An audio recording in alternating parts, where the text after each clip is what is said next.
Hit it, Phil. Can it be the breeze that fills the trees with rare and magic perfume? Oh, no, it isn't the breeze. It's Jackson time. La, da, da, da. All right.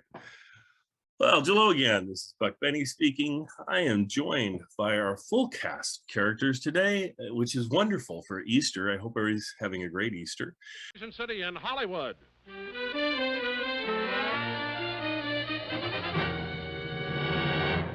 The Jack Benny Program with Dennis Day and Barbara Nichols.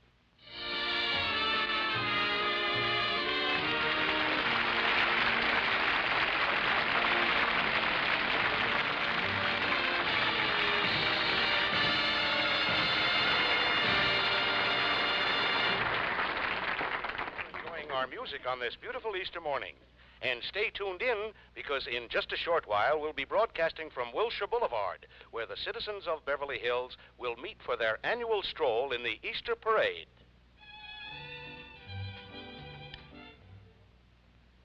Mr. Benny's going to be late. He's sure taking a lot of time in that shower.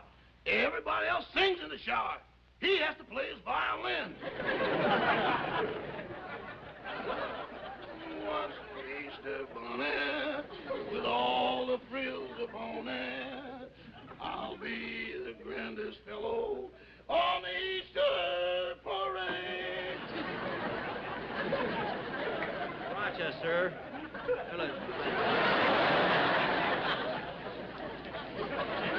Rochester, you better dry this off, will you?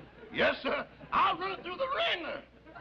You will not. You'll hang it on the line like you always do. Hey, I'll bet Heifetz can't play intermezzo and scrub his back at the same time.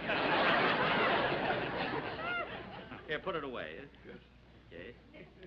Rochester, why'd you put out my blue suit? So you can wear it in the Easter parade. Oh, for heaven's sake, you always want me to be so conservative. Look at it. I want to wear something springy.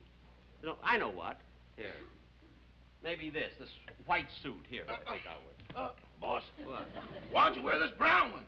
Nah, I don't like the brown one. I'm going to wear this white. You know, I haven't worn this in years and years and years. I like to wear it again. I know, but I think either the blue one or the brown one. Rochester, look, wait a minute. I made up my mind I'm going to wear the white one, and that settles it. Now, here, put this away and get me a nice blue tie. Yes, sir. Real nice. I want a bow tie. Oh, boss. Yeah. While you were taking your shower, Miss Meyerhauser called and left a message. Miss Meyerhauser? Oh, Miss Mildred. Yes, my girl. What did she say? Tell Poopsie I'll meet him at 10:30. You, Poopsie? Well, it's just a word of endearment. You know, she's nuts about me. Anyway, I think I look pretty good since I've been dieting. Huh? Don't you think I look better? You look about the same to me. Oh, what are you talking about? You're silly. I must have lost 10 pounds. Here, I'll show you.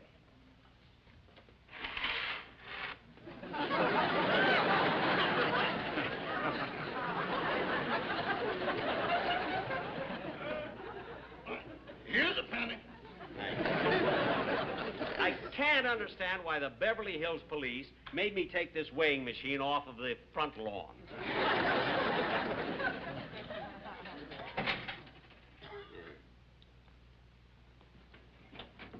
Oh, here's my fortune.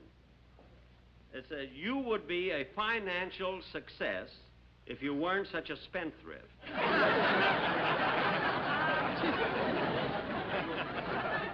Oh, scale, come now.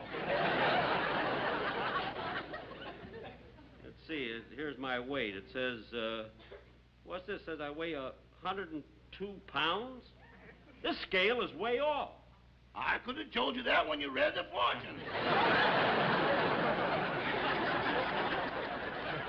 Never mind. Listen, I better get ready. Oh, boss.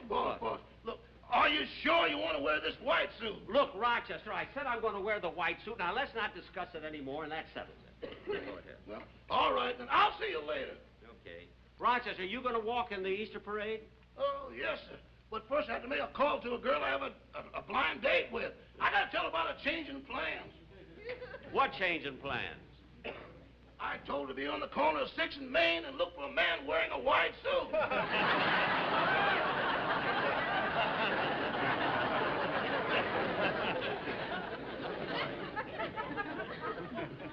Well, if he likes this suit so much, why did he give it to me in the first place?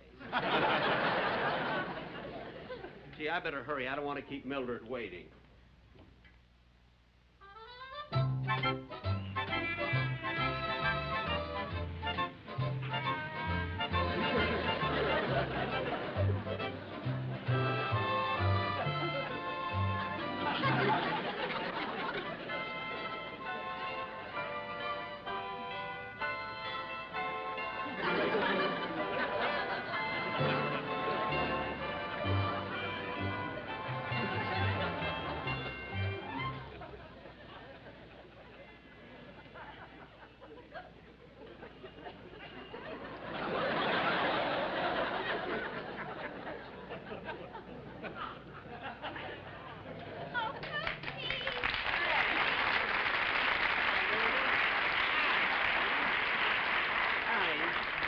Look, Mildred, I wish when we're out walking on the street, you wouldn't call me Poopsie.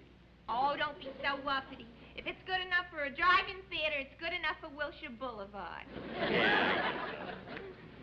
Let's walk, huh? You know, I'm sorry I'm late. I could have gotten here earlier, but I couldn't leave till I finished the egg roll. Oh, Mildred, don't you think that you're a little too old for an egg roll? Well, what's age got to do with it? I had breakfast in a Chinese restaurant.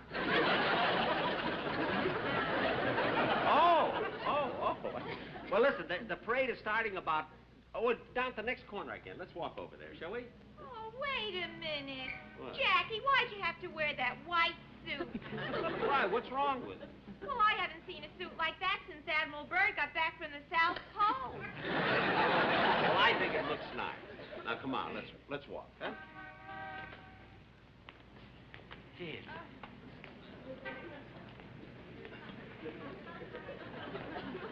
Huh? Hey, look at the theater. They're showing a revival of Easter Parade with Judy, Garland, and Fred Astaire. Oh, yeah. Say, I remember that, too. You know, I remember seeing that, and that was the picture where Fred Astaire was walking down Fifth Avenue, you know, on Easter, and he was singing some kind of an Easter song, and everybody on the street was answering him. I'm trying to think, what was that song again? I can't think. Never saw such a lovely day. Happy Easter. Happy Easter. It's such fun just to nod and say Happy Easter. Happy Easter. My, oh me, there's so much to see at Strobie Avenue. And you greet all the friends you meet. Do you?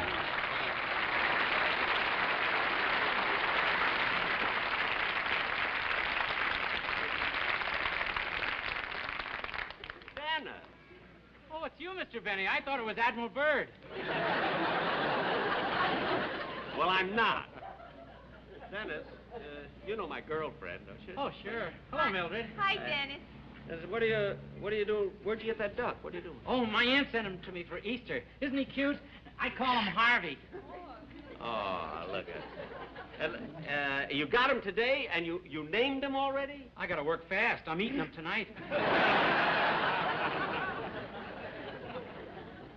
You're going to eat your Easter duck? Oh, sure. Last year, my aunt sent me a rabbit, and I ate him, too. Dennis, do you eat all the pets you get on Easter? Yeah. Holy smoke. Oh, this is awful. Why? 2 years ago, I gave him a French poodle. Dennis, do you mean that you? For weeks, I kept chasing cats up trees. Dennis, stop with that kind of silly talk. What a thing, anyway, with a duck. If you're going to walk, go walk. Yeah, okay. Come on, Poopsie. Let's show off our rights.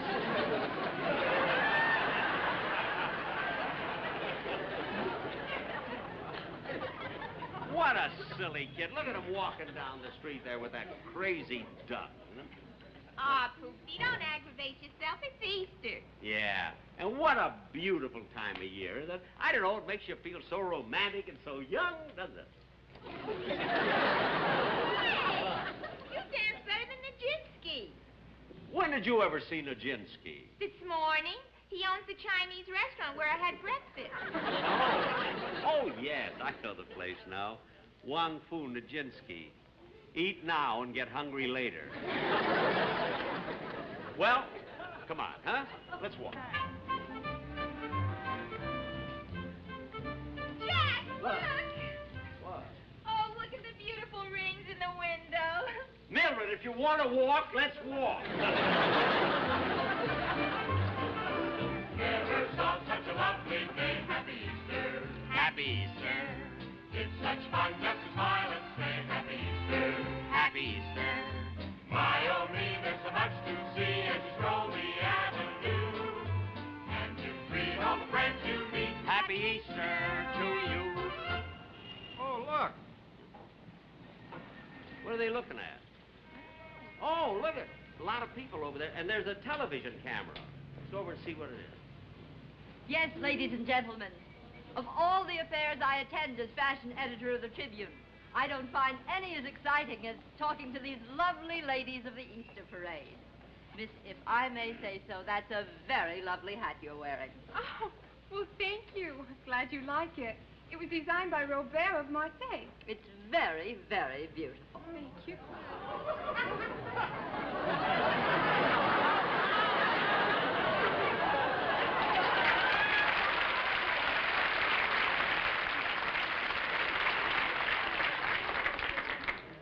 This is a perfectly stunning outfit.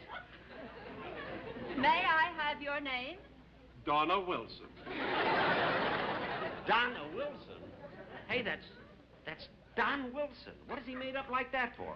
He must... I don't know what he's up to. May I compliment you on your outfit? Who designed it? William Zeckendorf. William Zeckendorf. Doesn't he build buildings? Yes, but no one else would take on the job.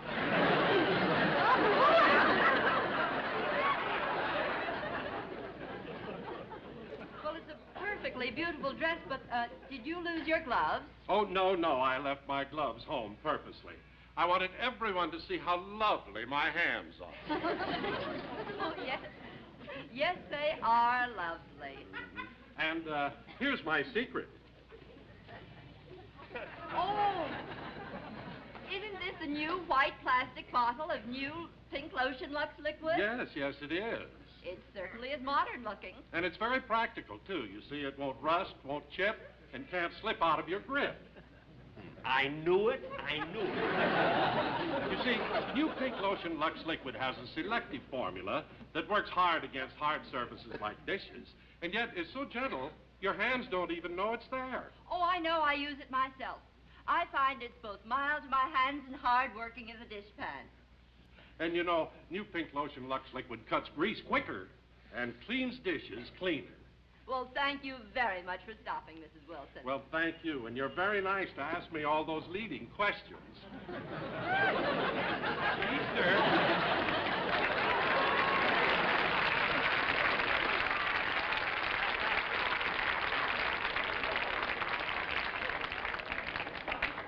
Guy, that Don Wilson. Imagine him getting dressed like that just so he could sneak in a commercial. And I bet on the way home on the bus, he gets a seat. Only if two people stand up. 3. His girdle's just broke. And now let's stroll on down the avenue and talk to some of the other people. Oh, here's a celebrity. One of television's funniest comedians, Mr. Jack Benny. Well, thank you. I wouldn't consider myself one of the funniest, although I do ad-lib quite a bit. In fact, for instance, you know, I was nearly late for the parade because I had to wait till I finished the egg roll. Aren't you a little old for an egg roll? Well, what's age got to do with it? I had breakfast in a Chinese restaurant. Wasn't that good? Stole that from me. Quiet! Well, thank you. Oh, by the way, this is my girl, Mildred Meyerhauser. Well, you really are very, very lovely, and it must be quite a thrill to keep company with such a big star. Some thrill. His idea of a big time is to take me walking every night. How long have you been going together? About 300 miles.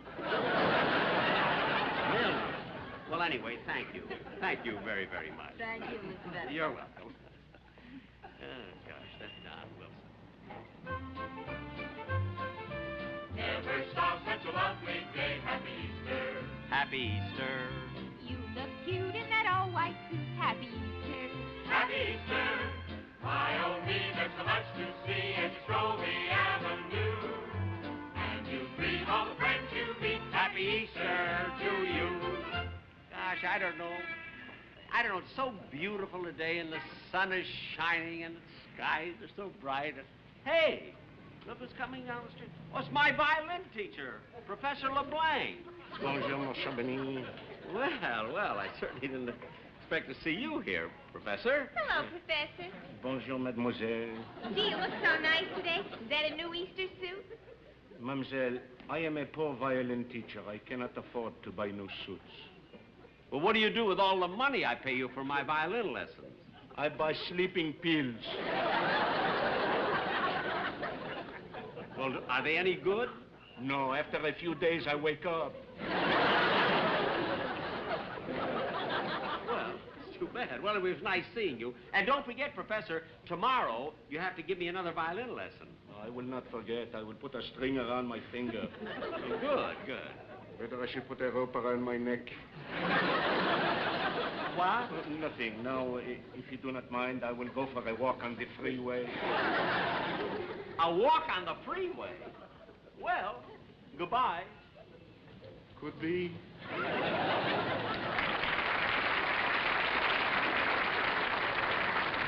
I wonder why he hates to give me violin lessons. Huh? I don't know either. I think you play beautifully. You do? Yeah.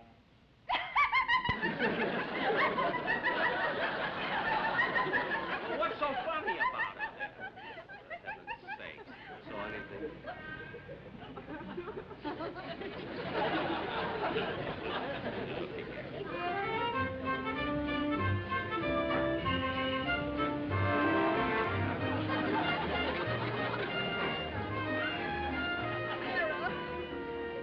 Clara, let's rest for a little while.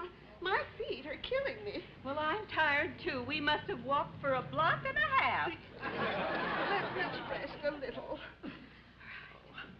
Oh, Clara, there he is, our idol, Jack Benny. Where? Over there? No, that's William Holden. I meant the handsome one over there.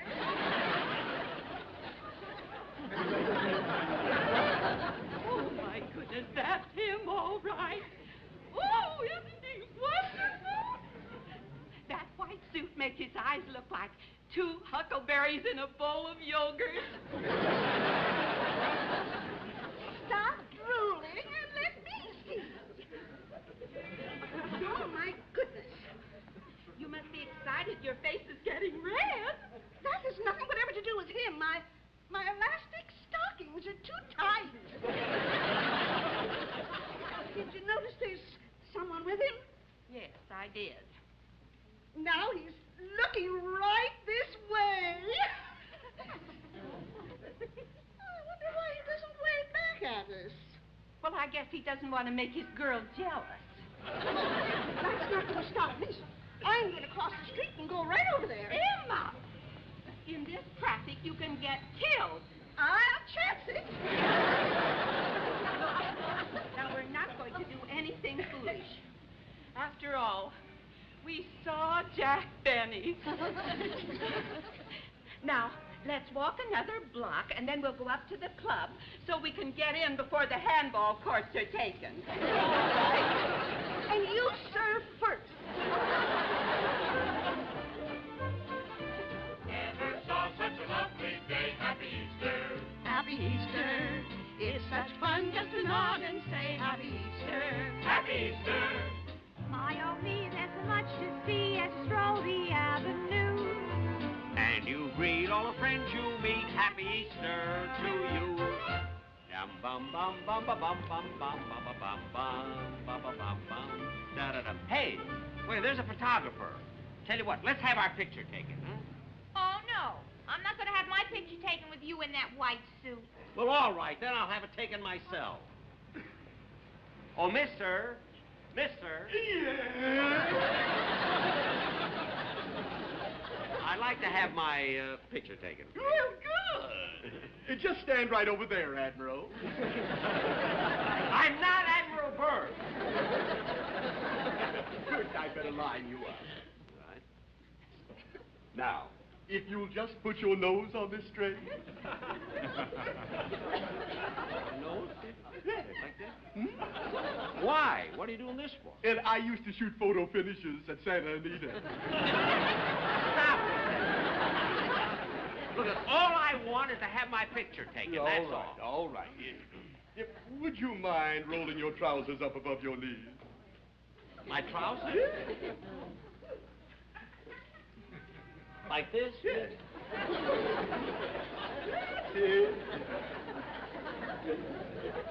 You don't overdo it.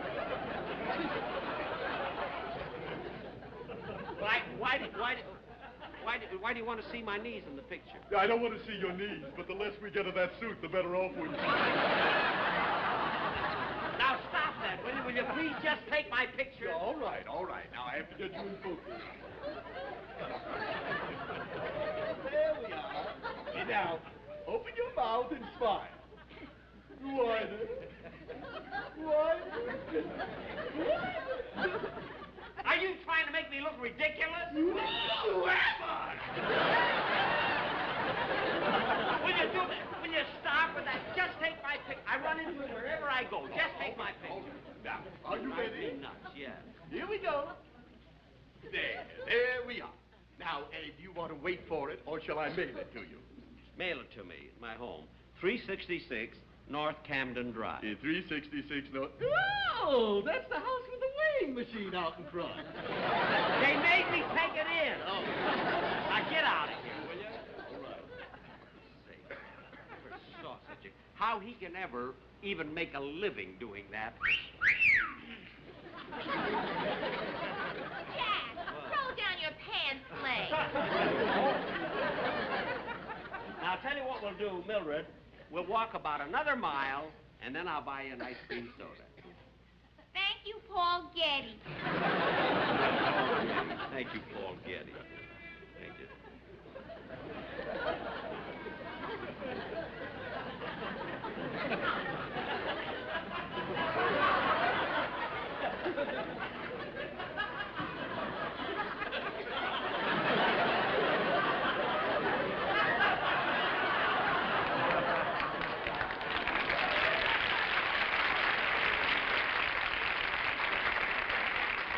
Smart Alex kid.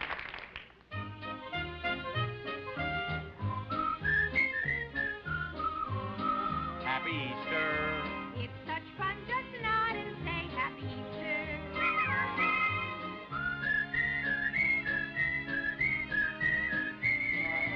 And you greet all the friends you meet. Happy Easter to you. Oh, hello, Mr. Benny. Dennis, again? What'd you do with the duck? Oh, Harvey, he laid an egg, so I took it to the Hollywood Maternity Hospital. A duck to the maternity hospital? I hope it's a boy. They're delicious. Dennis, if you have to open your mouth instead of saying those silly things, it's Easter, why don't you sing? You mean right here on the street? Go, everybody. Today is Easter. Everybody is singing on the street. You heard them, aren't they, darling? Huh? And I always feel like singing when I'm with you, Poopsie. Dennis, please. Honestly, it's all right. Sing on the street. Okay. Everybody. Okay, Poopsie.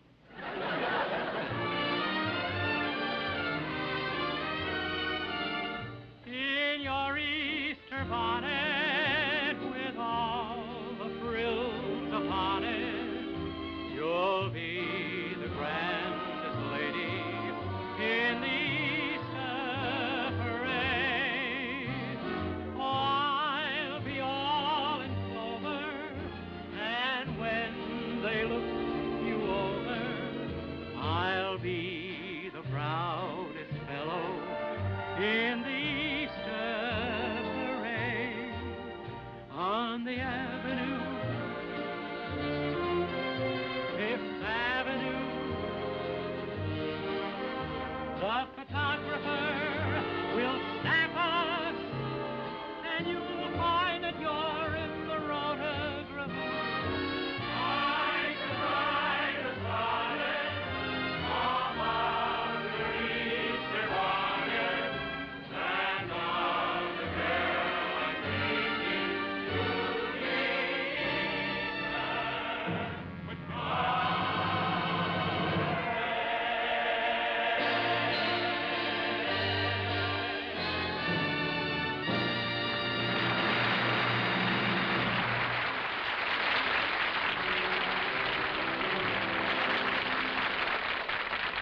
Gee, it was fun today walking in the parade, wasn't it? Huh? Oh, it was. We sure walked a long way. Yeah, I'm tired, too. Well, you ought to be. You've walked in a lot more Easter parades than I have. Hey, Poopsie. What? Get some ice, huh? All right. Oh, waiter. Waiter, will you bring some ice, please? Gee, I wish I knew what we wanted to eat, too. Bring us a menu.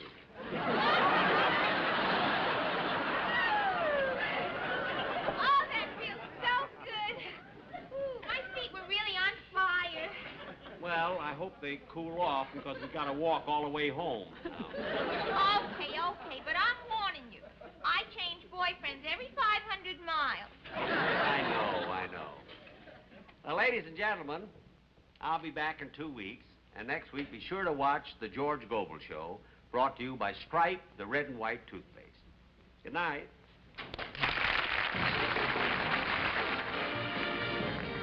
The Jack Benny program is a J&M production.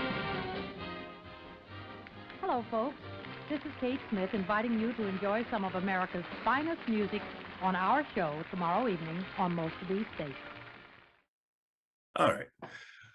Well, hello again. This is Buck Benny speaking. I am joined by our full cast of characters today, which is wonderful for Easter. I hope everybody's having a great Easter. And we have our friend Terry back after so long. Terry, it's great to see you. Hey, Daryl. Terry, do you have anything new to tell us on the project front, or anything you want to share? Anything? I do. I'm delighted to report that the script is finished. It's going out for casting on Monday, and I hope by I'm sure by the end of April, and perhaps long before the end of April, we will have our first new episode of the new season of Imaginaire Theater. This one's a two-parter, as we've discussed before, so it's lengthy, keeping with your theory, Daryl, that eventually we're going to have a hours-long episode. But this one's probably going to run 40 minutes, 45 minutes, maybe, I'm not sure, but it'll be in two parts. Yeah. And yeah, I'm excited about it. It's we've been working on this, my team and I, for months and months. It was really hard to nail, but I'm now looking forward to hearing how it's going to sound, just like everybody else. I have no idea yet. I'm excited. Well, and what's great is I've done such a lousy job of remembering to post your episodes that I think I still have 1 or 2 left that I need to post. So right about the time I'm done with those, hopefully they'll be ready to hear a new episode. So excellent. Well, thank you again for doing that. I appreciate it. Not a problem. And we, of course, have our friend John Henderson here from This Day in Jack Benny. John, how are things going over in your neck of the woods? Oh, pretty good, Buck. Sorry, I got a bit of a cold. Oh, okay. And we have Kathy Fuller-Seeley here again. Kathy, any new news on your end? Well, I think we have, within 3 weeks, we'll be able to celebrate the 90th anniversary of Jack's start on radio. Can you believe May 5th, May 2nd, 1932, 90 years ago. So that's astounding to think about. That's, yeah, it is. That really blows my mind to so many degrees. Like, because it's obviously in 10 years, this is going to be 100-year-old material, and the Marx Brothers are hitting very, very close to the Coconuts being about 100 years old. So I'm still astounded that we're going to be able to look at this as 100-year-old material. Right. That still works. Like, yeah. That's a mind-boggling concept. Well, in Jack's case, that particular episode kind of works, kind of doesn't work. Yeah. He really starts working what, in about 33-ish probably is where he's starting to really click, but I don't know. Right. A little later. 35, 34. Oh, no, earlier. Oh, earlier, you're saying even earlier. Well, I'm fond of the early shows. So am I. I love the early shows, but I'm just saying, as a general audience, I don't know if they would get into some of the early shows or not. But for them to give a try, they can pick up one of your books and that has the scripts in there from the earliest shows. Between your two books, the 50-ish earliest episodes of the Jack Benny Show are in there. So nice. And Zach, it is so great to have you back again, my friend. And how are you feeling? You were not doing well last week. I was not. I was under the weather, and then this week turned into its own form of adventures. But been a lot of busy work on my end. Got a paid editing gig, which is nice. I'm getting started on what is going to be needed for that, which I think a lot of that success would be owed to the work that I've been doing the past couple of years with the Benny convention and other stuff. It honed my skills, but also. I've been working on the Benny book that Kathy has been helping me out with in so many respects.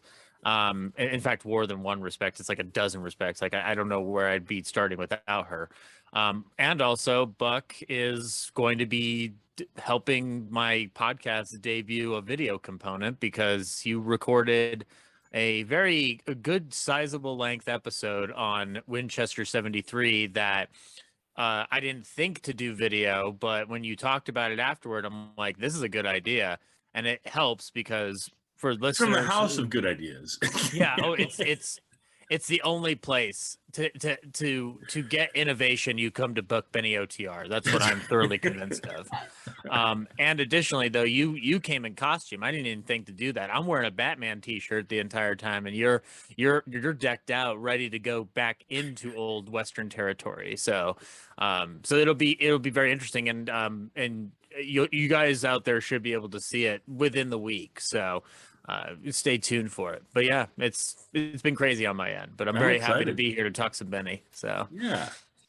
Excellent. Well, we have a special Easter presentation for you today, and I just learned about this yesterday. I did not know that this episode existed, and I threw it out there to our gang, and some of us got a chance to watch it, and certainly it's based on the radio show that he redid a number of times, and it's delightful. The only issue I have with it, unfortunately, is the same issue I have with a lot of the Jack Benny shows. There's a character missing that I think it sorely could use. And for any of you that know me, who is the character I'm talking about? Anyone? Phil Harris? Of course, no.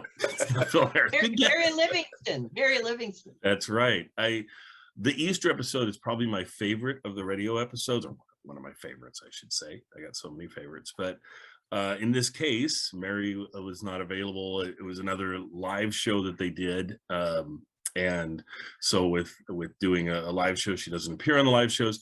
I did find out this week, because I had never paid close enough attention. She did one live show. Does anybody know what the one live show she did was?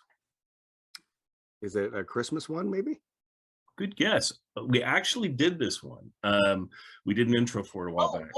The 40th birthday anniversary? Look at that. Kathy pulls it out. Nice job, Kathy. Yeah, he mentions in there, he says, oh, Mary, this is your first live show ever, or something like that during the show. And she does a marvelous job, and she should have. Unfortunately, I wish he would have done more of his shows. Certainly, I wish he would have done this one. But we do have the Easter show. It's wonderful to see. I love that they do this one. A tricky one to do as they're trying to take a walk, and so how do you show that they're taking a walk and meeting all the characters as they go along? But anyway, Kathy, what were your thoughts on it?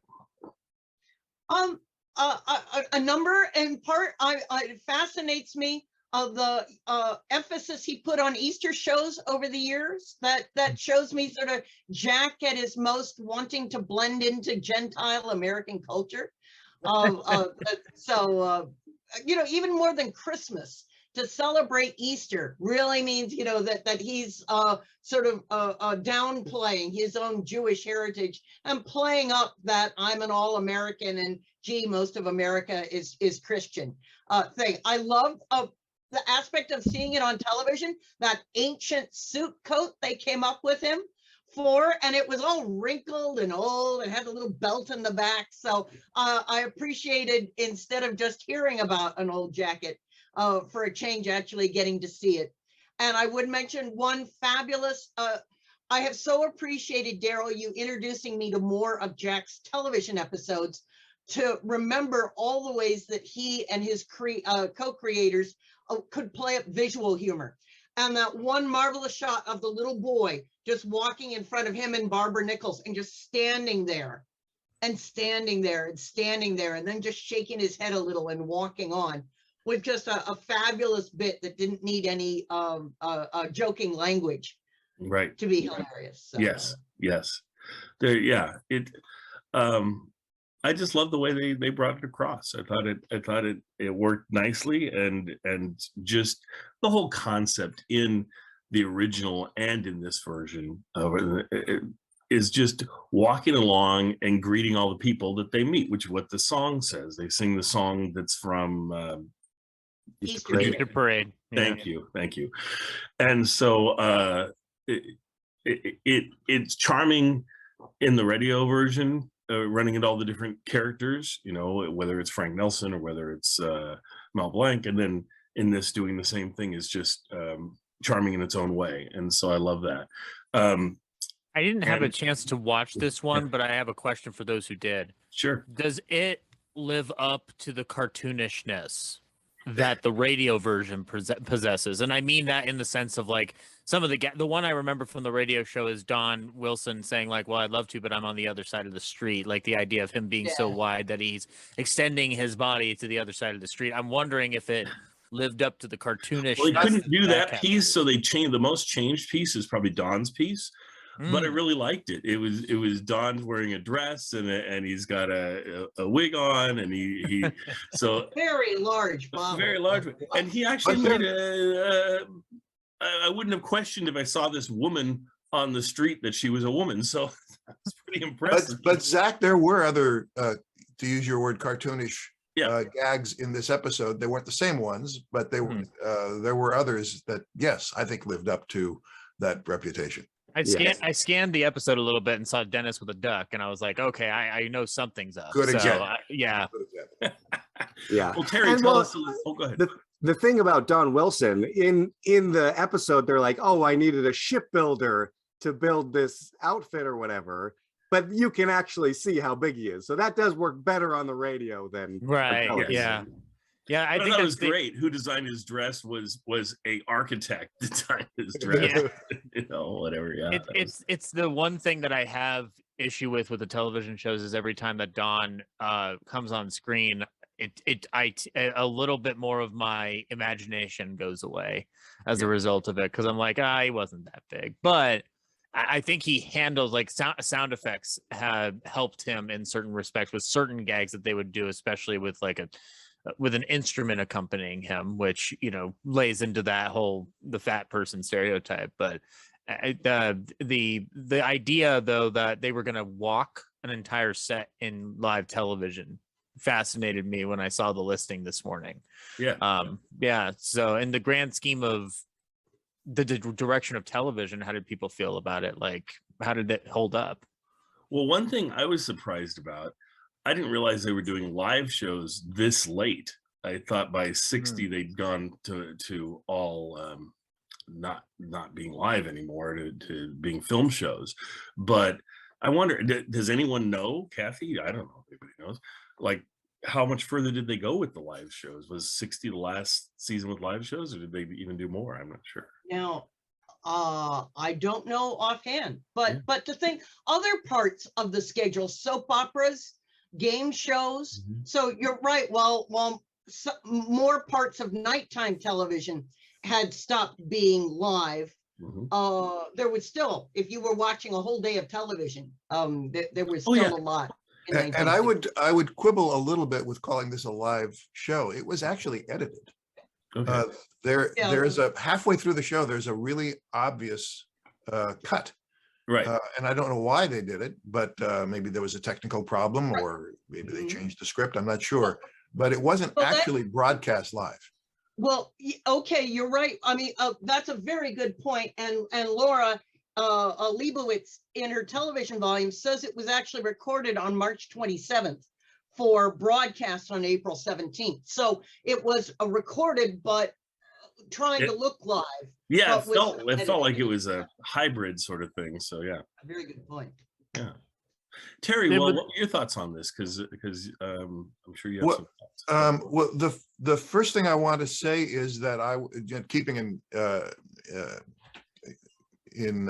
with the rest of our conversation about the differences between radio and TV for Jack Benny, this was the first episode for me that really started taking advantage of the medium.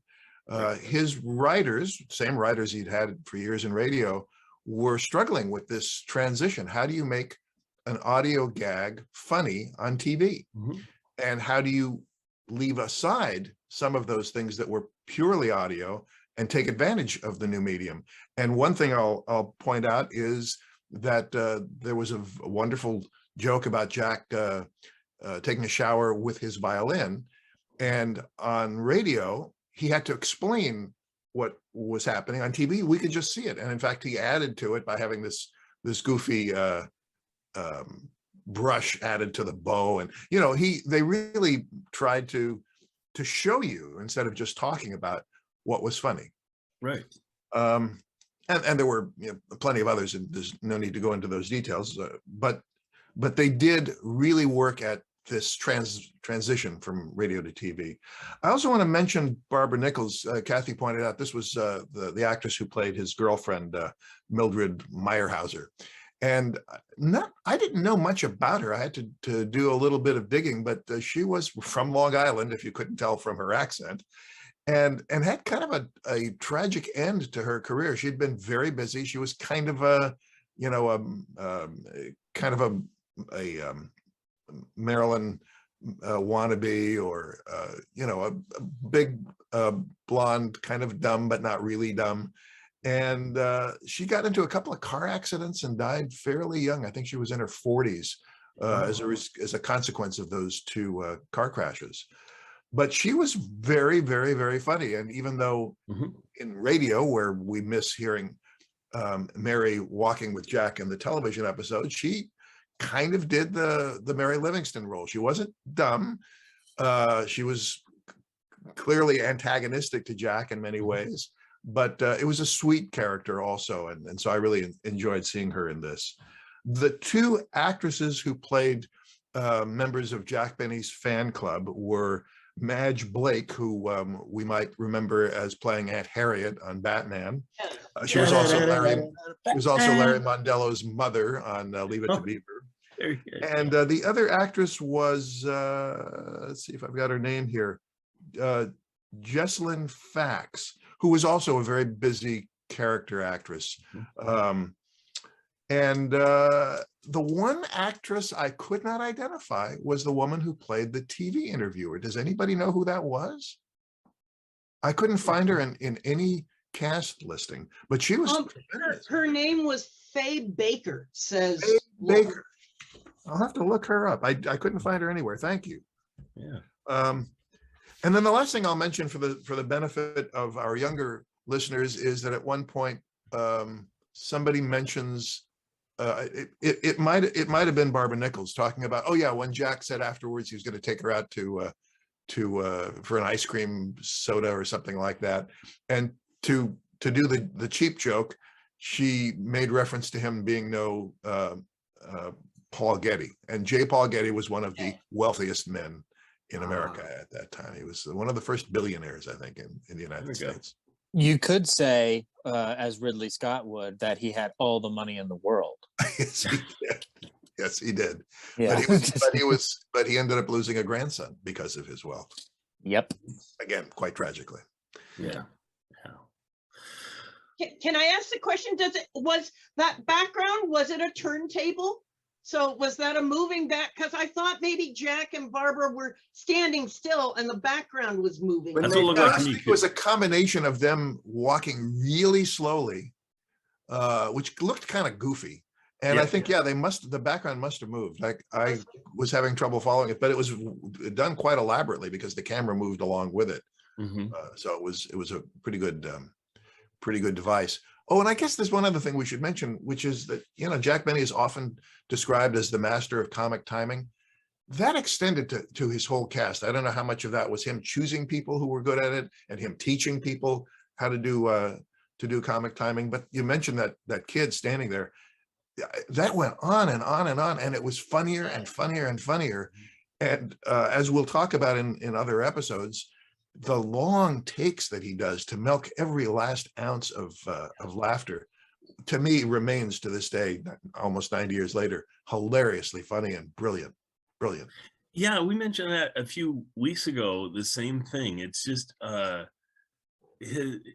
you can tell if you listen to the rehearsal episodes of the Jack Benny radio show, you can hear him telling people, okay, wait just a little longer on that one. That you need to pick it up on this one. You're going too slow. He would be helping people with their speed and everything. So the timing, like you said, it feels like every actor has such great timing on these shows, and certainly on the radio shows too. But a lot of it is Jack's timing and Jack sharing with them to get the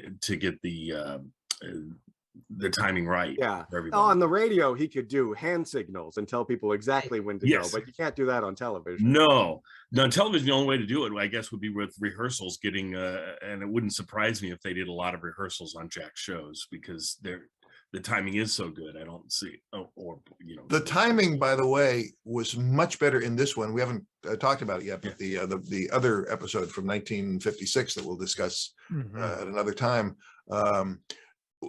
The contrast was huge. It was so much better in this one. And I don't know how much of that, again, was him directly controlling the pacing, and how much of it was maybe his director. But it was much, much, much sharper in this episode.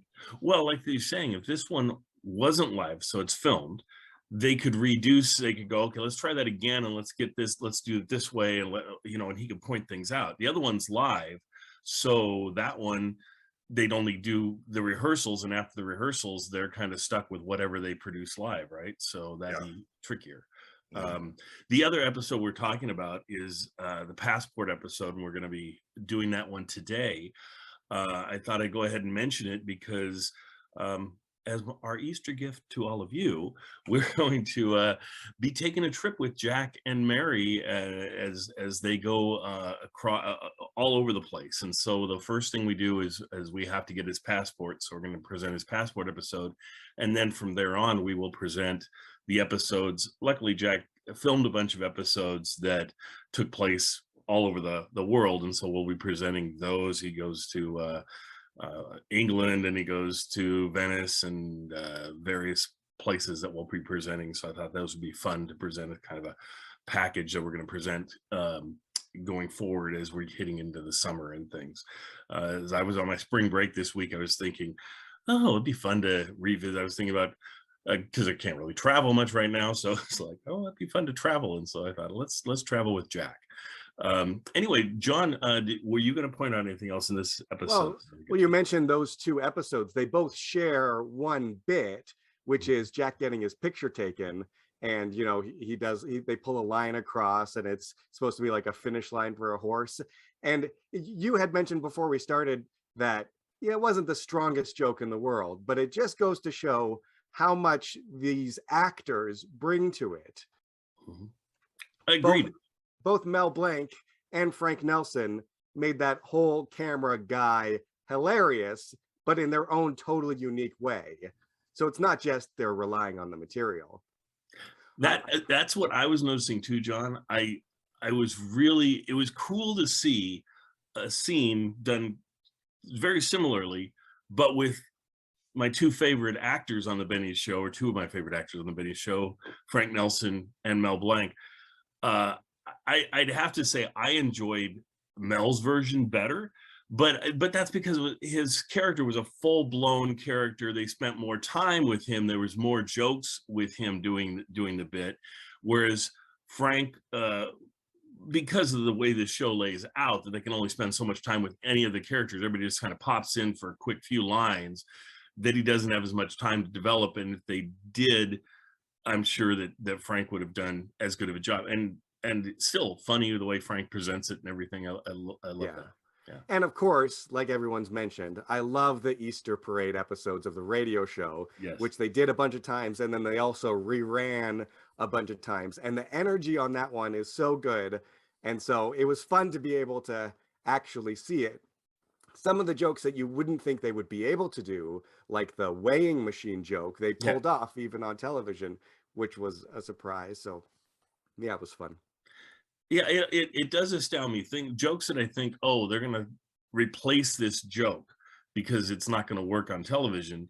They find some way to make it work or keep in the similar vein. So I'm always impressed with how they dig deep to go, okay, how can we make this joke play visually? And they usually find a way.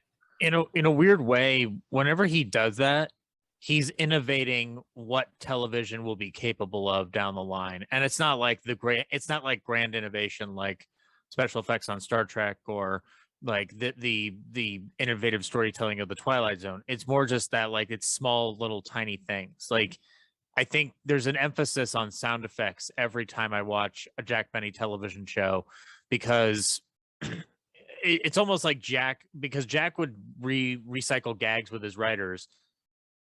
It's almost like he doesn't want to lose, and he doesn't want to have to come up with a replacement. If he knows that the material works, he's going to like move heaven and earth to get it done.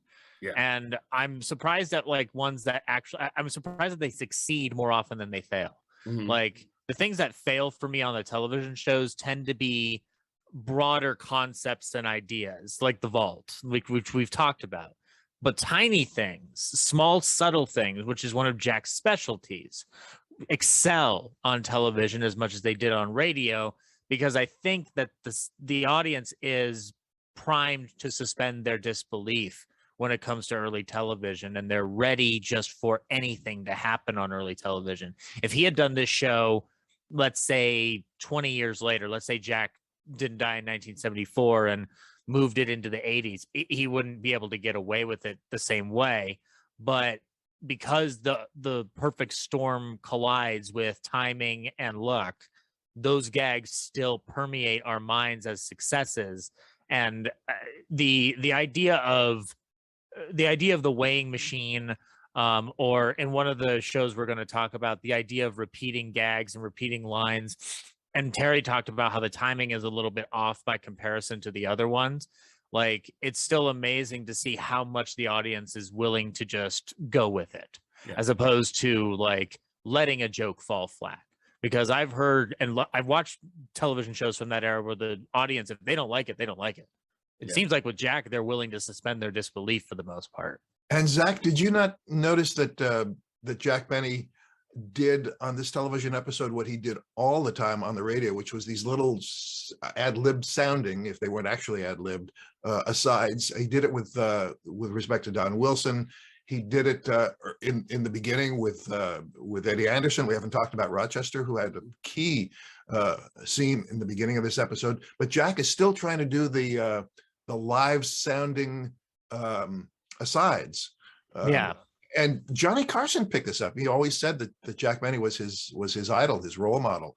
And when a joke fell flat for Johnny, he would say something, and that would milk it even more. And Jack loved to do that in the radio. And correct me if I'm wrong, Zach, but it sounded like he did this once or twice on this television episode.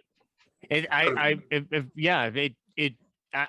saw that, and it's, you know, I'm always kind of astounded what Jack will latch onto versus won't latch onto. It's like I always feel like one gag will be more to his liking than the other, and then I realize I don't really know Jack the way I think I do. You know, like, but those asides are essential, because I've always kind of maintained that Jack's comedy comes from subtlety that's amplified. Like, so it's a subtle gag that is amplified for the purposes of ridiculousness, or like it's almost like it's like a Wes Anderson gag to an extent, except Wes Anderson pulls back, whereas Jack just pushes through like a freight train. But it's all based on subtle things, subtle instances. We'll talk about it with the other episode, but like there's a gag that's repeated 3 times that when I was watching it, I couldn't believe that they were pulling this gag off 3 times and that it somehow still worked, because it's a gag we know, but it's one that I didn't realize they were going to milk all the way through that episode. Well, speaking of that, I think we'll go ahead and head over to our other episode to chat about it. And we'll let people enjoy this Easter performance of the Jack Benny Show. And I hope everybody has a wonderful Easter. And I'm glad we could get this recorded on the day before Easter for us in 2022. So enjoy your Easter and enjoy the show. And come back and tune in every year on Easter to check out this episode, because it's a worthwhile bit of your time to spend. So enjoy. Thanks, everybody, and have a happy Easter, everyone. Bye. Hit it, Phil. Can it be the breeze that fills the trees with rare and magic perfume? Oh, no, it isn't the breeze. It's Jackson time. La, da, da, da. Well, hello again. This is Buck Benny speaking. I'm joined with John Henderson. Hey, John. Hello. And Kathy Fuller-Seeley. Kathy. We have an Easter episode for you, sort of. It's the Jack in the monologue mentions Easter. The monologue's all about Easter and how this is, I think it was actually Easter Sunday that this was being broadcast. From Television City in Hollywood, the Jack Benny program. Guest Ronnie Burns. Presented by Lucky Strike, a light smoke. The best tasting cigarette you ever smoked.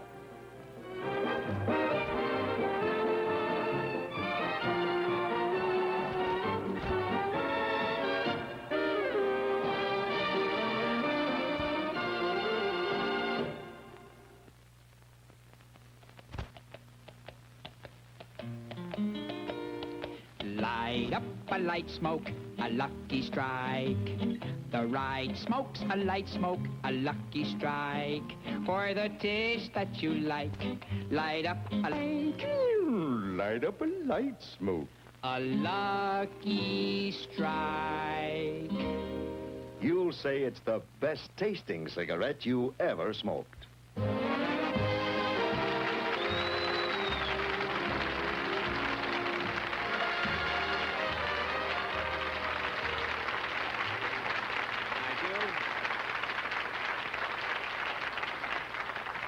Thank you very, very much, ladies and gentlemen, and welcome to the Lucky Strike program. Well, here it is, April 6th, Easter Sunday. And I want to tell you the cutest thing happened this morning. When I woke up, Rochester, who incidentally is feeling a lot better, Rochester came into my room and he brought me a rabbit. He gave me a rabbit, a real live bunny rabbit, you know, and it was the cutest thing you've ever seen in your life. We were trying to figure out a name for it, and then I thought, oh, well, why bother? I mean, with the price of meat as high as it is.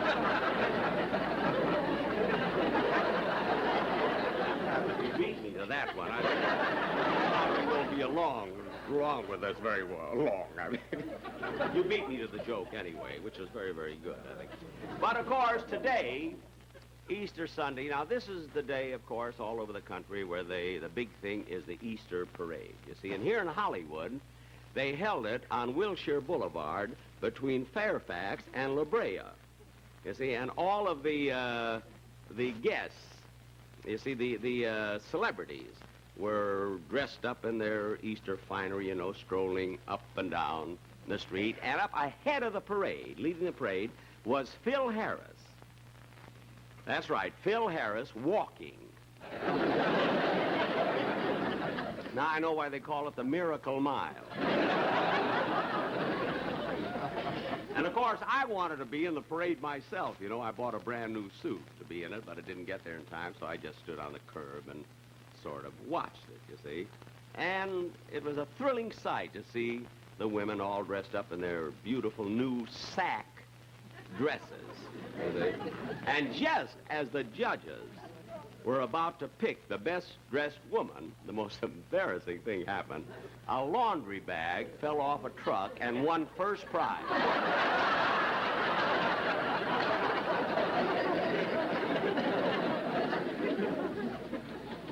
A fire hydrant came in second.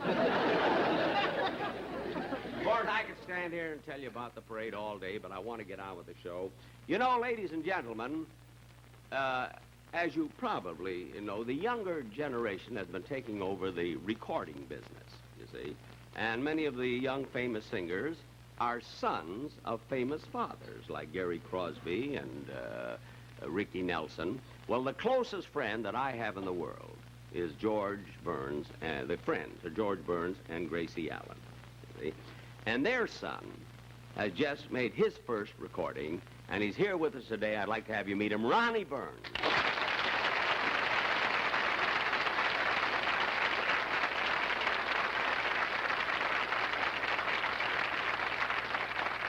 Ronnie, it's just wonderful having you on the show. Well, thank you very much, Uncle Jack. He always calls me Uncle Jack, ever since he was a little kid, you know. Of course, I've known Ronnie's father and mother for such a long time. I'm practically part of the family. I go to their house 4 or 5 times a week, you know, and I go to all their parties. And Ronnie, I'll bet I had dinner at your house 1,000 times. That's right. Well, to celebrate tonight after the show, you come over and have dinner at my house. Oh, that'd be wonderful, Uncle Jack. Where do you live?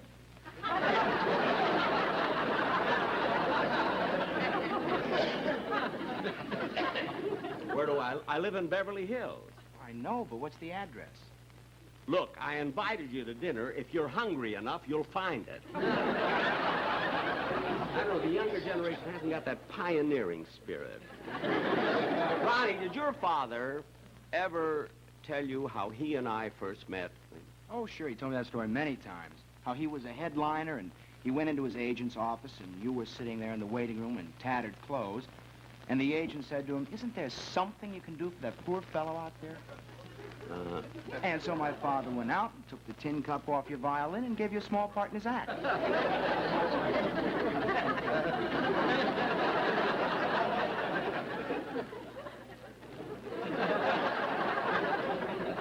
That's what your father told you. That's what he tells everybody. Well, look, regardless of what your father says, I will tell you the truth. I was the headliner at the Palace Theater, New York. And your father, George Burns, was working across the street, right on the street, selling hot chestnuts. My father was doing that? Yes. For 10 cents, he gave you 6 chestnuts and a chorus of Ain't Misbehavin'. So feeling sorry for him, I bought him some shoes and gave him a part in my act, you see. Well, that's awfully sweet of you, Uncle Jack. How'd the act go over? Well, the following week, we were both selling chestnuts. Now, Ronnie, who are you going to believe, your father or me? My mother. Gracie? Mm-hmm. Mother told me the real story how Dad got started in show business. Yeah. You see, his first partner was a seal. The act was called Burns and Flipper. Oh, I remember that act. Flipper the seal. Your dad worked with the seal. For 3 years. And then he finally teamed up with Mother because she ate less. Well, what became of the seal? Mother's wearing it. Well, look, Ronnie, we could probably stand here and reminisce all day, you know. But how about doing the song now that you recorded, your very first recording? Now, you go off stage and get ready, and I'll announce it. Ladies and gentlemen, Ronnie Burns will now sing this first recording that he made called She's Kinda Cute.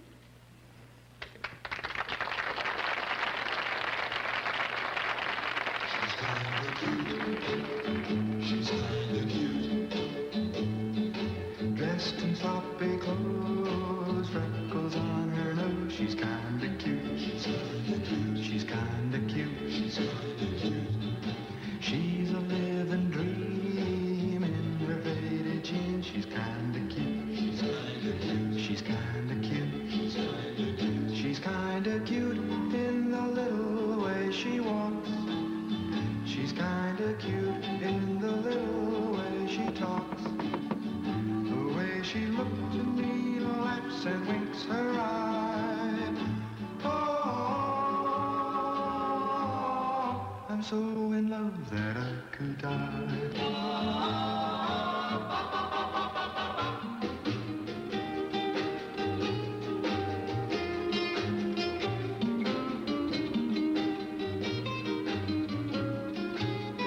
She's kinda cute in the little way she walks. She's kinda cute in the little way she talks. looks at me, laughs and winks her eye. Oh, I'm so in love that I could die. She's kinda cute, happy as can be, 'cause she's in love with me. She's kinda cute, she's kinda cute, she's kinda cute, she's kinda cute, she's kinda cute.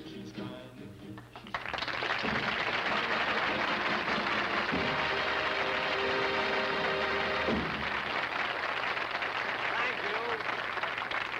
First time he ever sang. That's cute, isn't it? Thank you very, very much, Ronnie. And now I have a sketch, a play we're going to do that I'd like to introduce. Oh, but before I do, we must have our commercial. Oh, Don Wilson, will you come out and do the commercial, please? You can do it yourself.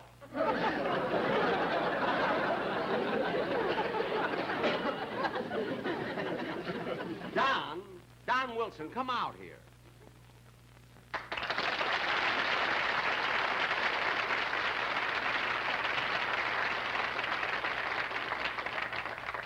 What'd you just say? I said you can do the commercial yourself.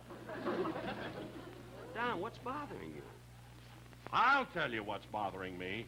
For months now, I've been trying to get you to give my son Harlow a featured spot on your show, and you continue to say no. But let George Burns ask you to put his son on the show, and you do it just like that. But, Don, George Burns is the best friend I have in the world. He's my pal. Some pal.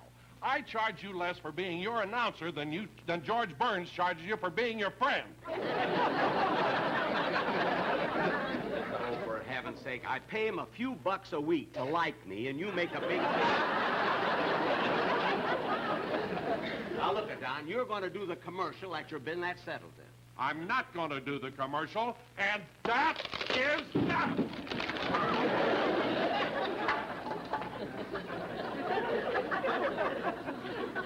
Now look what you've done. I don't care. But Don, your business is to do the commercial, not with those big feet. Just do the commercial, and do it. Oh, all right. A Lucky Strike is all cigarette. Every inch a cigarette. Nothing but fine, light, mild, naturally good-tasting tobacco that's toasted to taste even better, cleaner, fresher, smoother. Don't tell me, tell them about it. I know. I've been with them 15 years. So when it's light-up time, light up a Lucky. You'll say it's the best-tasting cigarette you ever smoked. There's your commercial. I hope you're satisfied.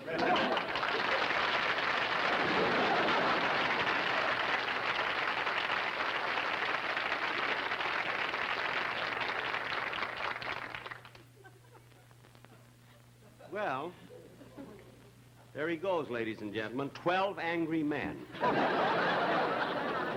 So upset about his son, Harlow. Mr. The Benny? minute I don't use him, Mr. Benny? Yes? You're wanted on the phone. Here? Yes, sir. Oh. Excuse me just a minute, will you, please? Hello? Hello, Mr. Benny. This is Rochester.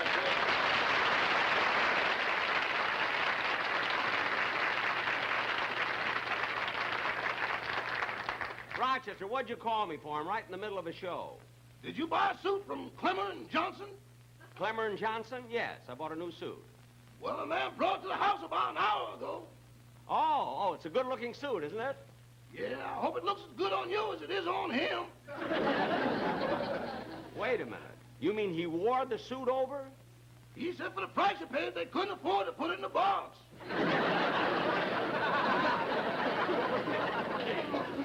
Well, look, Rochester, it's a beautiful suit no matter what I say. Just a moment, boss. There's someone at the door. Come in. Rochester. Just a minute, boss. Is this the home of Jack Benny? Yes, it is. Did he buy a suit last week? Yes, the man from the store delivered it. Oh, that was Mr. Clemmer. Mr. Clemmer himself? Yes, I'm Mr. Johnson with the extra pair of pants.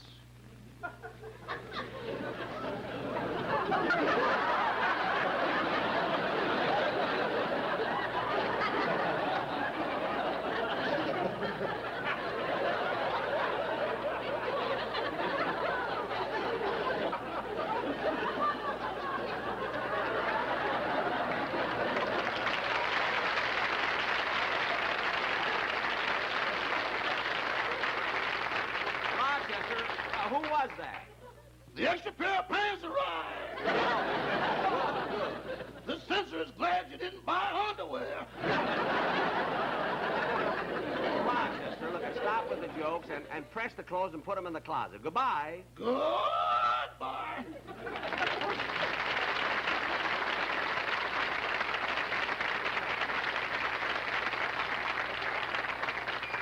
Has to call me right in the middle of a show. And now we've taken up so much time, I've got to get into the sketch. Oh, Don Wilson, come out and introduce the sketch, please.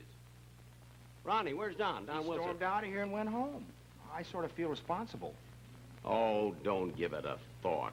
Imagine him getting so upset about his son, Harlow. I know, but I've liked Mr. Wilson for a long time, and well, I don't want him to hold a grudge against me. I wish you'd talk to him.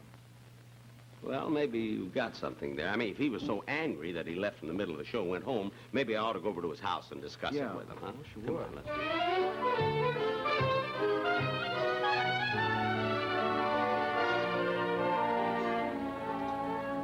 Just can't get over it after all these years. Imagine he's doing a thing like that to me, taking another man's son. Oh, now, Don, will you stop pacing up and down? I feel the same way you do about it. But let's not let that mean old man spoil our home life. After all the things I've done for Jack. When do you remember when he had pneumonia? It was a pint of my blood that got him on his feet again. Yeah, I'll say it got him on his feet. You gave him the blood, he jumped out of bed, ran downtown, and sold it to the Red Cross for $10. And on the way home, he stopped by our house and wanted 2 cents back on the bottle. Oh, when I think of how that man's insulted me, I could now, Don, control yourself, dear. I can't control myself. No, try. I am so mad, I scream!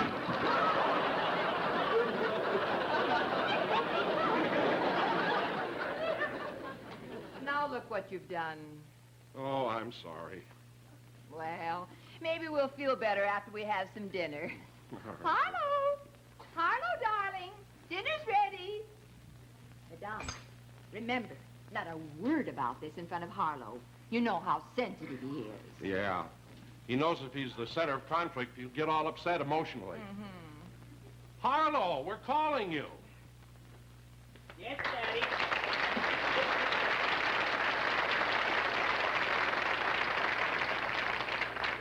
Harlow, when we called you the first time, why didn't you answer? I didn't hear you. I was listening to this Ronnie Burns record. Ronnie Burns? Give me that. Don't you ever let me hear you say that name around this house again. Mother, what's the matter with Daddy, dear? Well, nothing. Nothing, son. Now, look, Harlow, before we have our dinner, you must take your cod liver oil. Gee, Mother, every day you give me cod liver oil. I wish you'd stop. Why? Because my teacher says our classroom smells like the Malibu Pier.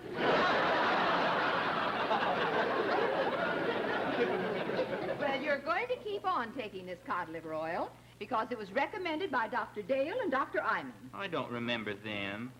Well, of course you don't. They were the 2 doctors who held you up by your feet when you were born. Now, open your mouth, dear. Come on. There you are. Oh, that's a good boy. Now, go wash your hands. Okay. Oh. Oh, honey, isn't he sweet? He certainly is. Oh, you know, it just breaks my heart to think that someday he'll grow up. Oh, I'll get it, dear. Oh, it's you. The man who has the best friends money can buy. Don, I know you're all upset about something, so I thought I'd come over and talk. May I come in? Well, all right. Lois, I suppose Don told you what happened at the studio today. And We're not going to talk about it before dinner. But you may sit down if you wish. Okay. Not there. There.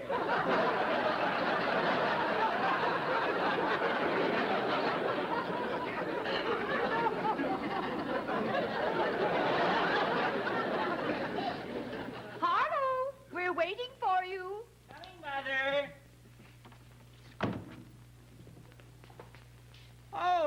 Mr. Benny. Harlow, we'll talk with him after we've had our dinner.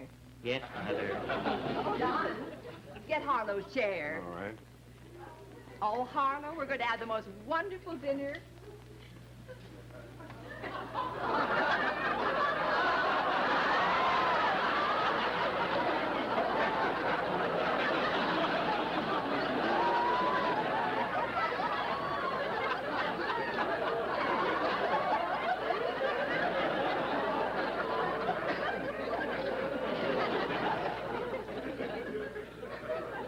Look, I know I'm not supposed to talk, you know, while you folks are going to eat, but why would you put this bulldozer in a high chair? For sentimental reasons. This was Don's high chair when he was a baby. Now, dear, you just sit down and I'll serve the food.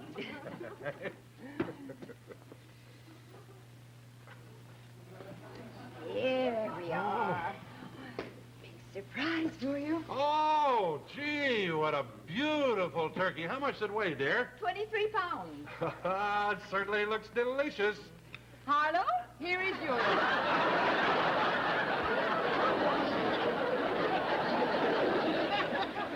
Oh, smoke. Mother. And here are some nice mashed potatoes. Thank you. Mother, tomorrow some of the kids are going roller skating. Can I go with them? Oh, Harlow, dear, I'm sorry, but I lent your roller skates to a man down the street. Well, what did he want them for? Maybe he wanted to move a house.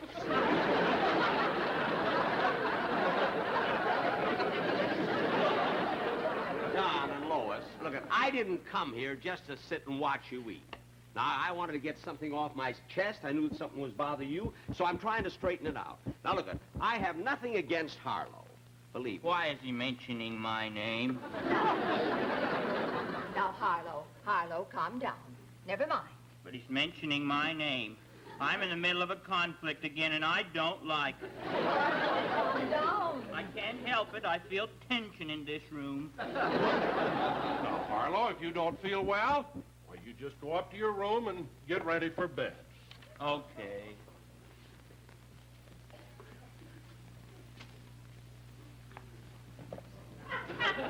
He upsets me.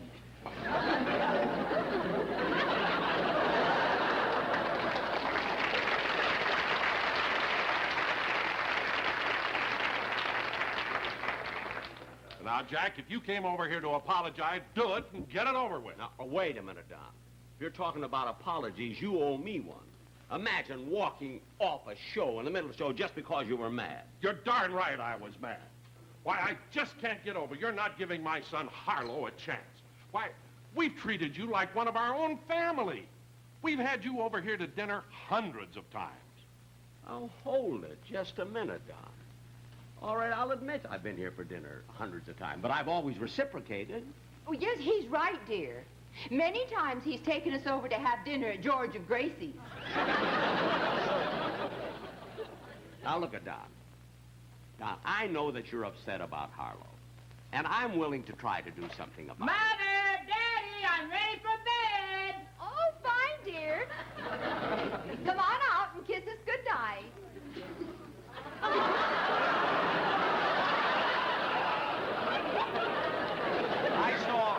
I saw a bear last night on Bob Hope's program that looked like him. Good night, Mother. Good night, dear. Good night, Daddy. Good night, son. Shall I kiss him, too? I wouldn't let you kiss me if you were a French general. Well, good night, anyway. Now, wait a minute, Harlow. Wait a minute, just a minute. Now, look, Don, I know how you feel about your son. You too, Lois. And if you feel that he has talent and can do something, I'm willing to give him a chance, like I did Ronnie. Now, but I've got to know what he can do. Well, okay. Harlow, why don't you sing something for Mr. Benny? I don't know what to sing. Well, Don, why don't you do that number that you and Harlow do so well together? Okay, dear, okay. Now, Jack, I know this has been done before, but it shows off Harlow's talents very well. All right, let me hear it. Okay, dear, will you give us an introduction? All right. Right over here, son.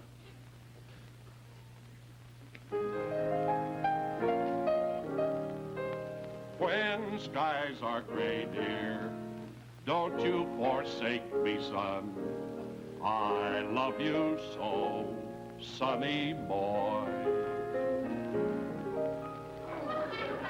When there are gray skies, What don't you mind in the least? I don't mind the gray skies. What will I do to them? You'll make them blue. What's my name? Sonny boy. What will friends do to you? Though my friends forsake me, What will you let them do? let those friends forsake me. Who will you still have in the end? I'll still have you, What's my name? Sonny boy. Where am I sent from? You're sent from heaven, Have I any special valuations? and I know your worth. And what did I make? You made a heaven For who, right where, on what? right here on earth. God bless me. When I'm old and gray, son, Want me to promise something? promise you won't stray, son. Give me a good reason.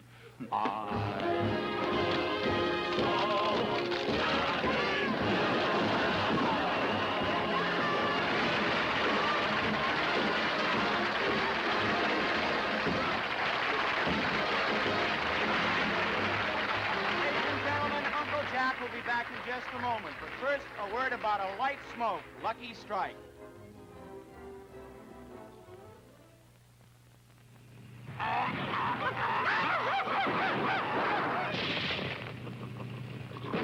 Amigo, ¿qué hora es? Ah, es tiempo para encienda un ligero, un Lucky Strike. Fumada ligera, un Lucky Strike. Para el sabor que usted quiere, encienda un Lucky Strike. See, amigos, when you smoke a Lucky, you're smoking light. You're smoking superbly light tobacco. Naturally good-tasting tobacco that's toasted to heighten the lightness, to make the taste even better. For the taste that you like, light up a Lucky Strike. Light up a light smoke. A Lucky Strike. You'll say it's the best tasting cigarette you ever smoked.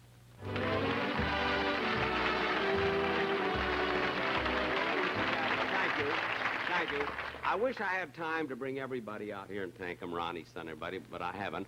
I just want to say that next Sunday, be sure and watch Bachelor Father, starring John Forsythe. I'll be back in 2 weeks with my own show, and I'll also be on the Shower of Stars a week from Thursday. Now, a very happy Easter, and be sure and buy Easter seals. Well, hello again. This is Buck Benny speaking. I'm joined with John Henderson. Hey, John. Hello. And Kathy Fuller-Seeley. Kathy, we have an Easter episode for you, sort of. It's the Jack in the monologue mentions Easter. The monologue's all about Easter and how this is, I think it was actually Easter Sunday that this was being broadcast. And so he talks about it being Easter Sunday. And he talks about having a bunny and a couple jokes about a bunny. And I just, on the International Jack Benny Fan Club, somebody, I'd never seen it before, had a picture of Jack holding a bunny. It was from a way younger Jack. I mean, probably, I don't know, 1932 or 34 or something. Anyway, but I just thought, oh, that just works so well with this. I wanted to link those two things up because then Jack's holding a bunny and talking about a bunny. So it's just we're talking about eating the bunny. So yeah. and so if I could make here's a follow-up fantasy Jack Benny episode where he has a dream where he's in front of a court of rabbits who want to condemn him to death for the crime of eating rabbits. So like the turkey episode. So. Yeah, it's great. And when you say a court of that he's in, I just watched our episode with Raymond Burr where they're in court against each other, and we did the intro. I loved our intro. I love that episode. That is just dynamite. So this episode is a fun one. I mean, a lot of folks. I was reading comments about this episode, and folks were just like, "Oh, just laugh out loud." I thought it was so funny. To me, the second part doesn't work as well. I love the monologue and all of that, but at some point, I don't know. Do we want to give it? I'm trying to figure out if I want to give it away or not. But it has to do with Harlow. There's a thing about Harlow being a little kid, and to me, it doesn't work the best, but I don't know. I don't know what you guys think about that, but let's go around and see, guys, what you think about this episode and what you want to point out. We'll go with John first. John, what did... Oh, yeah, I guess I'll talk about the Harlow thing first. I love grumpy Don Wilson. So when he first comes out and he's grumpy and he does the commercial, that's my favorite. And even the gag with him stomping, I think it works and is fine. We know for years and years they've been joking about Don Wilson being overweight, and they have various levels of extremes that they go in that joke. The idea that you've got Ricky Nelson, who's like this, becoming this big star from Ozzie and Harriet, and a legitimate rock and roll successful person. Yes. And then they've got, people like Gary Crosby, who maybe you've heard of, didn't really take off in the same way. And then, we'll get to the guest of this episode, Ronnie Burns. And so the idea that Don Wilson also has a son and he wants him to be, out there just like Ricky Nelson, I think is a great concept. I thought it was okay. It is a bit unclear whether this is supposed to be a young child who's just played by a larger, older kid, or if it's supposed to be a teenager who they're just treating like a young child. I feel like the setup of the whole gag wasn't quite explained well enough that you could really engage in it in a way that made sense. But it was still fun. It had its fun thing, the idea of them feeding him supper, and then there's a big surprise there. It was pretty funny. So that's my take on the what is it? What's his name? Harlow. Now that's interesting to me, John, that you don't know much about Harlow, because I've never seen the Harlow episodes. Because again, I haven't seen many of the television episodes. I was saving them until I got the radio book done so that I didn't confuse the two. So I'd never seen any Harlow episodes. And it turns out he's on fairly frequently. Oh, yeah. So the later years, there's a lot of Harlow episodes. And there's probably a reason why you haven't seen any Harlow episodes, because they don't make the top 10 best. It would. You have a curator that somehow Harlow just doesn't work with him all that well. So it's like, I'm not a huge Harlow fan. Of the Harlow episodes, this one works pretty much one of the better ones. We'll have to have a Harlow meter. Yeah. I mean, some people might love Harlow, and that's fantastic. Yeah. I'll tell you, the thing that I did like about it was Don and his wife's reactions. Like they're just they're acting like they're just so delighted in this ridiculous child. So I did like that. That was the funniest part to me. That I mean, in any Harlow episode, it's really a chance for Don to shine, because it gives him something to do instead of just the ad or whatever. So that's the welcome piece of having Harlow in an episode. Harlow himself doesn't do that much for me. But singing Sunny Boy, that was a oh my God. I did like that. That was funny. Now, I had a question with that. I don't know if either of you know this, but I thought that Edgar Bergen and Charlie McCarthy did that song together in virtually the exact same way. And I could see that. I haven't seen it though. Yeah, I think they did. So and so when I'm watching, I'm like, oh my gosh, they've pretty much stolen that directly from Joe Bergen and Charlie McCarthy. Bergen's not on television, so that's No, and they did it on the And- radio show and stuff. but it was and funny. yet then it also works as the parody of the maudlin way that Al Jolson made that song famous. Yes. He was the top early talkie star Yes. singing Sonny Boy, and I have reviews of people just crying their eyes out Yeah. at the way Al Jolson sang that song with a little tyke on his Yep. knees. Yep. So, but just the way that he anticipates the lyrics and it gets more and more ridiculous. Yes. That was pretty funny. And it might have been, now that I think about it, because I listened to a lot of the Jolson shows, it could have been Jolson with Charlie McCarthy when Charlie was on his show. Oh, that would work. That could have very well been what it was. Because it just like, I was just thinking, I just heard this recently, but no, it was that was entertaining, that piece.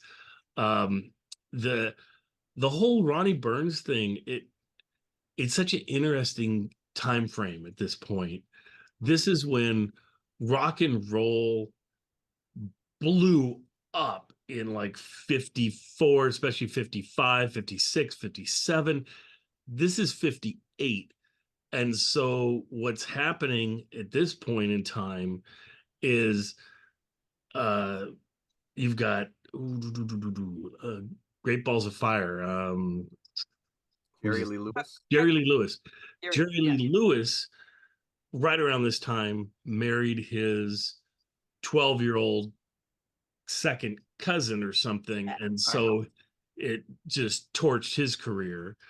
Elvis, right around this time, went off to be in the army. Drafted. Yeah, I got drafted. And right around this time, certainly, and Buddy Holly and yes, Richie Valens both perished in the plane crash, I think the same year. They might already have happened. I'm not sure with the time from this episode. And then Chuck Berry got put in jail. So Chuck Berry got put in jail. Yeah, You're absolutely right. It's the day the music died, and all we have left is Ronnie Burns. yeah, and you have the brothers, the Everly brothers. They also went into the services that now they've decided to both sign up together, but I think that was after Elvis. I think they just looked at and it's too bad because they probably should have went, oh my gosh, everybody's gone, all our competition is gone, let's while the iron's hot, let's do this. But instead I think they saw Elvis go in and they said, oh well, we'll go in too, and so then they were gone for a few went years. in so voluntarily. No, he didn't. No. I'm saying Elvis got drafted. Yes. Yeah. But they went in voluntarily. They decided together to go in as brothers. Cool. I didn't know that. Yeah. So, but I want to say it was 1960. And so I think their career was kind of on the wane or something. And so they just went in 60. And then when they got out 63, 64, something like that. But right around the time the Beatles were exploding. And so it was hard for them to try and keep up with that. And so that they, for the next decade, would be kind of struggling. So anyway, all that happened. So rock and roll was just dwindling here. And so the big acts, all the record labels were pushing, they wanted to have more control and be like, okay, we don't want to be at the whim of these rock stars who just disappear and all kinds of crazy things happen to them. They're like, let's get somebody we can control. And so then they had like your Frankie Avalons and your folks that were kind of fabricated folks, and Ronnie would be exactly that, Ronnie Burns, and had that same sound. They all had that same really soft, gentle sound, very peaceful compared to what rock and roll was. And so he Pat epitomized Boone. this. Pat Boone. Yes, yes. Pat Boone would have been a big one. There was just a lot of them at this time. Paul Anka and all those folks. So, well, it was so interesting to see that musical number because it's different than things you would normally see on the Jack Benny program. It's not Dennis Day singing, let's say, and it makes me wonder whether they were trying to get like teenagers to watch the Jack Benny program or what, but it really seemed very different. It seemed like they were aiming at a different demographic in that song than they were for the rest of the program. Yes, it could definitely be. Yeah, but of course George and Gracie could twist Jack's, uh, arm on this. Yeah, So. true. And so, I'm gonna take him at his word that he'd released his first single, and he was like, okay, well, let's get him on here since I'm friend of the family, and Ronnie, I mean, Ronnie was popular on the Burns and Allen show. Certainly was a semi-regular on that show, and um, I liked him whenever he was on it. He's a good-looking young guy, and definitely has a lot going for him at this point. The I did appreciate the ease with which he could engage Jack, and part of that old story of how did George and Jack meet with Yes. my dad says that he was the big star, and so I love how they're playing into those ongoing vaudeville beginning stories that I've always enjoyed so much on radio. Yep. But that Ronnie could come in with the twist of saying, "Oh no, I got this from Gracie," that. Well, and the just his comic timing with Jack and everything was nice. You could tell he'd been a semi-regular with Burns and Allen for many years because he could come over and do this smoothly. In fact, later in the episode, they actually have him come on kind of like the announcer. I think he either takes us to the commercial break, or he says something about them going to Yes, the house or something. Supposedly, Ronnie I have in my notes that supposedly Ronnie accompanies Jack to Don's house. So, Yeah. but that's kind of. Yeah, but he wasn't in Don's house that we saw, right? Well, that whole scene was kind of weird. I was like, I don't know if, sometimes I space out and miss part of it, and you guys can help me if I mess this up, but I'm like, okay, well, so he's in their house, and they've got him over there because they're trying to talk about how Harlow should be on the show, like Ronnie Burns was. But then they're eating dinner in front of Jack. They never give Jack any dinner or offer any dinner to Jack, right? And so Jack's just sort of standing there watching them eat. It's like, what never seen anything quite like this. But that added to the humor of the situation. But I was like, okay, this is really bizarre. You would think but it could have been funny too if Don just stabbed a piece of meat and go, "You want some, Jack?" It's like, But I guess while you're standing there, have some meat. I guess in a way it's a callback to when he was first talking with Ronnie on stage, and Jack says, "Oh, I've been at your house so many times," Yes. and Ronnie says, "But where do you live? We've never been invited to dinner at your house." So. I love that too. That was great timing, like I said, on Ronnie's part. That was really well done. I just love how they write for guests on Jack's show, where they let every person gets the best of Jack, and he's always let that be in his radio show and his television show. How could you not want to be a guest star? Yeah. They're going to make you look good. He's never had a guest star look bad that I've ever seen. The only ones who kind of come across not the greatest are when he has like politicians, governors and mayors and things, and they can't even quite get their lines out, even though they're really well written lines for them, but they can barely even speak. So it's like, okay, well, that didn't work. And then Jack is so great. He's like, why don't you take that over again or whatever? Give me that again. He wants the audience to get the joke and for the joke to be actually or Sam Goldwyn on the radio. Oh my gosh, yes. But I agree with you. In the trade press, they would say that that's how Jack got Marilyn Monroe and Humphrey Bogart and folks like that on the in the 50s. That movie stars knew that they would be in very good hands. Yes.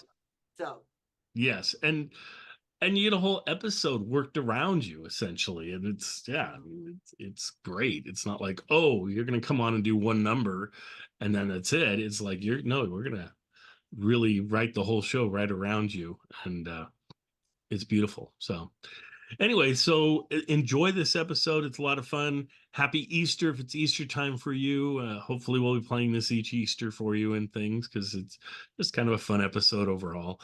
And I like that they're trying to reach it's like they're trying to reach a teen audience with Ronnie Burns, but then they're like, what else we got to reach a teen? Oh, we can do Harlow. Harlow can reach a teen audience. Like, we're gonna have him act like he's 4. Yeah. And so it really doesn't work. He doesn't come across as the cool. He's not even a cool 4-year-old. So Before we go, I wanted to mention they were talking about the Easter parade where I guess people walk around in fancy clothes, and they mention something that I'd never heard of. So I wanted to look it up. It was sack dresses. Oh yeah. Yes. And so it was like a real fad, I guess, in the 50s. Maybe you guys know more about it than I do. I looked up some images. Some of them are ridiculous, like almost literally wearing a sack. Wearing a sack. That were, yeah. But as we head into the 60s, it seems like most of them are more, I don't know if you can see that, but they're more like this, where it's just like not quite as fitted, yeah. I just thought that was really interesting. But also some of them were poofy at the bottom and then like tied in or something around the legs to bring it in. So it's like a cinch on a sack, like you're wearing a sack that you would normally close up at the top, but you're wearing it upside down, right? And Lucille Ball made fun of sack dresses too. She and Ricky are in Hollywood and they go to a fashion show and you see these things. You're right. It was a fad, a top-down fashion decree from France, but very different from the nipped-in waist and wide skirts, the kind of things that Mary Livingston loves to wear. Right. So it was as you say, it was a very different kind of shape and didn't last very long, thank God, but it was odd. I'm still waiting for us to find the episode where Mary's wearing a sack dress. I would love to see that. I have a feeling it doesn't exist. So there we go. Anyway, enjoy, and we'll see you folks next time.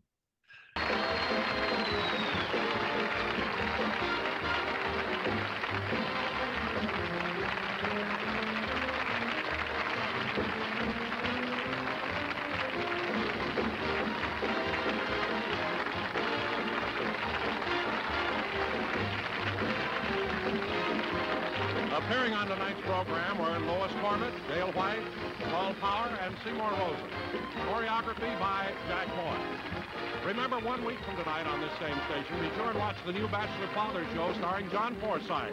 And next Friday on most of these stations, watch the exciting new series about the Texas Rangers Crackdown, brought to you by Lucky Strike, product of the American Tobacco Company. Remember, tobacco is our middle name. And here's a word for filter tip smokers. Are you a steady smoker? Then Filter Tip Terratin is the cigarette for you. Mildness makes the difference. Because you don't smoke just one cigarette. You smoke pack after pack, day after day.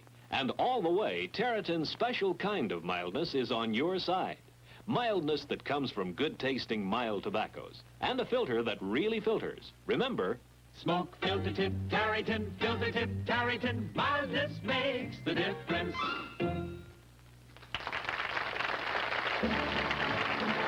Jack Benny's next television program will be in 2 weeks. This is Don Wilson saying good night.